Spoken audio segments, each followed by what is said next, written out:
Boker Tov, à nouveau il est 8h40, heure israélienne sur studiokalita.com. Heureux de vous retrouver pour la revue de la presse et des médias israéliens de ce matin, de ce mardi matin 9 mai. Tous les quotidiens israéliens se font largement l'écho de l'appel, on peut dire incendiaire, du président turc Tayyip Recep Erdogan, un appel lancé à tous les musulmans, je cite, à marcher vers la mosquée d'El-Aqsa à Jérusalem. Le président turc a affirmé que chaque jour où Jérusalem était sous occupation, était une insulte pour tous les musulmans. Erdogan a accusé Israël, je cite, de discriminer les Palestiniens. Il a affirmé que seule la création d'un État palestinien avec Jérusalem comme capitale mettra fin au conflit.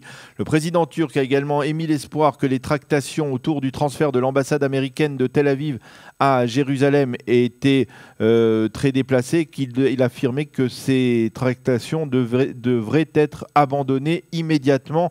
Selon lui, le simple fait de déplacer une pierre, a-t-il dit, dans Jérusalem peut avoir des conséquences particulièrement graves. La réaction israélienne à ces déclarations n'a pas tardé. Ceux qui violent systématiquement les droits de l'homme ne devraient pas donner de leçons de morale à la seule véritable démocratie dans la région. Israël veille à la liberté de culte totale pour les juifs, les musulmans et les chrétiens et continuera à le faire en dépit de ces calomnies infondées, a précisé un communiqué du ministère israélien des Affaires étrangères. Ce matin, certains des médias et des quotidiens tentent de comprendre pourquoi Erdogan a piqué une telle colère sans mise en garde préalable. Yossi Melman, dans le Maariv, estime qu'Erdogan a tenu ses propos à cause du contexte, puisqu'il a prononcé cette intervention dans le cadre d'une conférence islamiste autour d'Al-Quds, Jérusalem pour les musulmans. Il est possible que ce soit simplement des déclarations impulsives, comme le président turc en fait régulièrement, écrit Yossi Melman. Elles sont intervenues alors que le processus de normalisation des relations diplomatiques entre les deux pays se poursuit. Peut-être, affirment d'autres observateurs, qu'Erdogan craint de voir Donald Trump faire une déclaration qui modifierait le statut de Jérusalem lors de la prochaine visite officielle du président américain dans la capitale israélienne. Reshet Bet, la chaîne d'information de Kol Israël, la radio israélienne, cite Mahmoud Abbas qui a déclaré hier dans un entretien à une chaîne russe: « J'ai détaillé au président Trump notre position sur tout règlement du conflit israélo-palestinien et j'ai eu le sentiment qu'il souhaitait progresser rapidement et parvenir à un règlement dans un délai d'1 an au maximum. J'espère que ce sera un bon début », a déclaré le raïs palestinien à cette chaîne russe à la veille de sa rencontre avec le président Vladimir Poutine. Les médias et les quotidiens israéliens annoncent ce matin la rentrée parlementaire qui est intervenue hier après-midi à la Knesset. Les journaux se penchent sur les dossiers qui risquent de faire trembler la coalition gouvernementale de Binyamin Netanyahou. D'abord, la controverse avec le ministre des Finances Moshe Kahlon autour du fameux consortium médiatique. La loi sur la nationalité qui, je vous le rappelle, a été votée dimanche en comité interministériel restreint des lois. La polémique autour du respect du Shabbat à Tel Aviv et le programme toujours de Moshe Kahlon de réforme sociale en faveur des familles sur les couches sociales médianes. Ce seront donc les principaux dossiers à l'ordre du jour de cette session d'été. Et c'est encore sans parler du processus de négociation avec les Palestiniens qui pourrait reprendre après la visite de Donald Trump et donc secouer l'aile droite de la coalition gouvernementale. Et puis c'est également sans parler des affaires judiciaires qui préoccupent le Premier ministre Binyamin Netanyahou et son entourage et qui pourrait elle aussi faire trembler la coalition gouvernementale. Ben-Dror Yemini dans le Yediot Aharonot revient sur l'affaire des barres de chocolat consommées en cachette par Marwan Barghouti alors que celui-ci était censé conduire la grève de la faim des détenus palestiniens, une grève de la faim qui se poursuit depuis maintenant plusieurs semaines. Ben-Dror Yemini écrit qu'Israël est en guerre sur 2 fronts différents avec les Palestiniens, sur le terrain avec les confrontations régulières que le Hamas impose à Israël, mais sur le second front est celui de la communication, un front dans lequel les Palestiniens tentent de démoniser l'État d'Israël et les terroristes palestiniens qui sont détenus en Israël, dans les prisons israéliennes, sont partie prenante de ces 2 fronts distincts. Tout prisonnier tente de se présenter aux yeux du monde comme un objecteur de conscience, comme un martyr qui, de sa cellule, lutte contre l'occupation israélienne, écrit Ben-Dror Yemini. Certains, comme Marwan Barghouti, se prennent même pour Nelson Mandela et Barghouti a remporté quelques succès dans ce combat, comme par exemple le privilège qu'il a eu de publier il y a quelques semaines un éditorial dans le New York Times pour expliquer justement les soi-disant motivations de son mouvement de grève de la faim donc dans les prisons israéliennes. Mais en fait, Barghouti, écrit Ben Dror Yemini, voulait surtout assurer sa place à la direction palestinienne et il est devenu d'une certaine manière aujourd'hui un pont entre le Fatah plus modéré et le Hamas plus radical. Et c'est pourquoi il est légitime du point de vue de l'administration pénitentiaire israélienne de révéler la teneur de ce film vidéo où on le voit consommer en cachette des barres de chocolat durant donc ce qui doit être cette grève de la faim collective de plusieurs dizaines voire centaines de prisonniers palestiniens.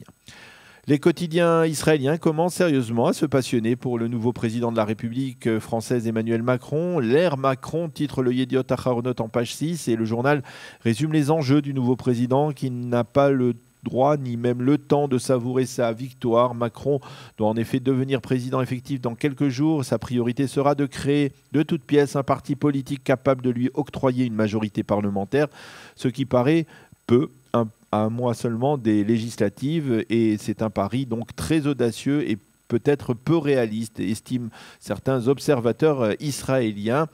Les journaux parlent également, le Yediot Aharonot dans son supplément parle également de l'histoire d'amour entre Emmanuel Macron et son épouse Brigitte Trogneux.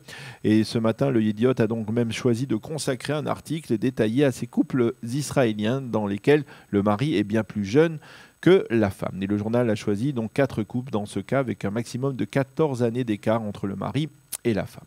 Le Yediot toujours publie ce matin en manchette les résultats d'une enquête, des résultats particulièrement préoccupants qui prouvent qu'en moyenne, des jeunes conducteurs prennent au moins 2 fois par minute le portable et le manient en conduisant donc leur voiture.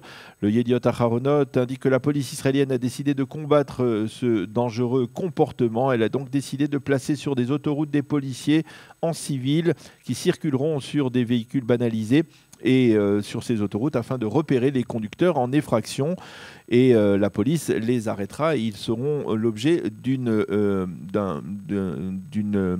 d'un rapport particulièrement sévère donc s'ils sont surpris s'ils sont surpris donc en train de parler au téléphone alors qu'ils sont en train de conduire. Tous les quotidiens israéliens, voilà, on y est arrivé. Tous les quotidiens israéliens et plusieurs sites de médias se préparent à la semaine annuelle du livre hébraïque qui se tient traditionnellement au mois de mai. Et les journaux indiquent que dans un premier temps, cette semaine du livre devait être annulée dans la périphérie, c'est-à-dire dans le sud et dans le nord du pays, faute de budget privé. Mais la ministre de la Culture, Miri Regev, a décidé de prendre en charge l'organisation de cette semaine dans ces régions, donc excentrées de l'État d'Israël. Nahum Barnea, l'éditorialiste du Yediot Aharonot, se prépare lui aussi à la visite de Donald Trump. Il estime dans un éditorial qu'il faut donner une chance au président américain. Il faut lui offrir l'opportunité de tenter de relancer le processus de paix israélo-palestinien. Pendant des décennies, ce sont des gens très sérieux qui ont déployé de nombreux efforts pour faire progresser ce processus de paix, écrit Nahum Barnea. Ils ont échoué. Peut-être que le moins sérieux des présidents américains y parviendra. L'un des problèmes de ce processus a été, selon Nahum Barnea, la focalisation autour de détails. Peut-être que Donald Trump arrivera avec une nouvelle approche et au lieu de cela, ira comme un homme d'affaires qu'il est à l'essentiel. Donc écrit Nahum Barnea, qui est considéré comme le plus célèbre éditorialiste du Yediot Aharonot. Le Israël Hayom, lui, se penche sur la loi sur la nationalité qui a donc été votée dimanche en commission interministérielle des lois, une loi visant à mentionner que l'État d'Israël est l'État-nation du peuple juif. Le journal souligne sous la plume du docteur Yechiel Chevi, qui est spécialiste du conflit israélo-palestinien, que cette loi vient consolider l'identité juive de l'État hébreu. Pourquoi placer sous le sceau de la loi un principe qui semble apparemment trivial? Eh bien, tout simplement, écrit-il, parce que certains éléments dans le secteur arabe israélien remettent systématiquement en cause ce principe. Ainsi, les députés arabes israéliens se font un devoir d'insister dans leurs interventions sur ce qu'ils appellent l'héritage arabe de cette terre et sur le fait que ce sont les Arabes et non les Juifs qui en sont les véritables propriétaires. Et puis ce matin, sur les sites internet d'information, un extrait d'une vidéo virale, celui montrant une délégation de chassidim reçue au Vatican par le pape François dans cette délégation de jeunes chanteurs avec leurs guitares qui, devant le pape, ont entonné des chants chassidiques, tandis que le reste de la délégation dansait devant le pape François, qui visiblement a apprécié cet instant un peu surréaliste et s'est même mis à esquisser un petit pas de danse dans le rythme des airs chassidiques, à voir absolument donc sur les sites d'information, en particulier les sites d'information orthodoxe en Israël. Voilà, c'est la fin de cette revue de la presse et des médias israéliens. Dans quelques instants, un entretien que nous avons enregistré hier. Marc Eisenberg interroge Franck Meloul, le président de la chaîne d'information i24 News.